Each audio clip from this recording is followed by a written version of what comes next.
আসসালামু আলাইকুম। হেবা কি? অনেকেই প্রশ্ন করেন যে হেবা কি বা দান কি এবং কি গিফট কি? আসলে হেবা, দান, গিফট যাই বলেন না কেন সম্পূর্ণ বিষয় একটা জিনিসই। তো হেবা কাকে কাকে করা যায়? হেবা আপনার স্ত্রীকে, আপনার মা বাবাকে, ভাই বোনকে হেবা করতে পারবেন। আপনার ব্লাড রিলেশনশিপ যাদের সাথে তাদেরকে আপনি হেবা করতে পারবেন।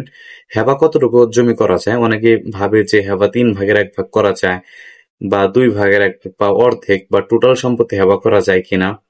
তো অনেকে জানতে চান, তাদের জন্য আসলে বলা হলো হেবা আপনি চাইলে আপনার টোটাল সম্পত্তি হেবা করতে পারবেন।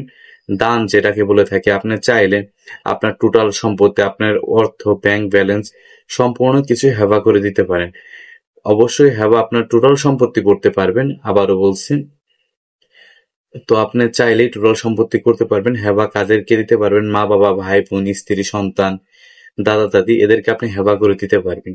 তো ভিডিওটা শেয়ার করে সকলকে জানিয়ে দিন, যাতে যারা হেবা করতে চায় বা সম্পূর্ণ জমিটি তার ছেলে সন্তান, মেয়েকে, স্ত্রীকে বা দাদা দাদিকে দিয়ে দিতে চান, তারা হচ্ছে ভিডিওটি যাতে দেখে আইন সহায়তা পায় এবং কি হেবা করতে সুবিধা পায়। তো এই জন্য ভিডিওটা শেয়ার করে দিন। ধন্যবাদ সকলকে। আসসালামু আলাইকুম।